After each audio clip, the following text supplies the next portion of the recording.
আসসালামু আলাইকুম। আমি মোহাম্মদ শফিকুল ইসলাম, গলফ জাতীয় টিমের প্লেয়ার।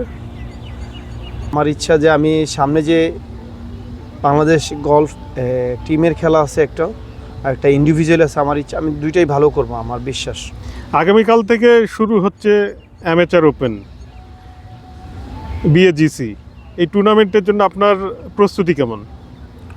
প্রস্তুতি খুবই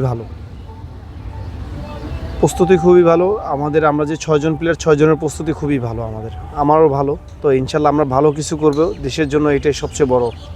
ভালো কিছু বলতে কি আপনার কি চ্যাম্পিয়ন হওয়ার কথা ভাবছেন নাকি? জি, ইনশাল্লাহ আমরা টিমও চ্যাম্পিয়ন হব বাংলাদেশের, এবং আমরা ইন্ডিভিজুয়ালি চ্যাম্পিয়ন হওয়ার জন্য আমি দীর্ঘ চেষ্টা করবো, জানি ইনশাল্লাহ জানি ভালো কিছু হয়। ওকে, থ্যাংক ইউ। আসসালামু আলাইকুম, আমার নাম মোহাম্মদ সোহেল রানা, বাংলাদেশ গলফ ন্যাশনাল টিমের প্লেয়ার।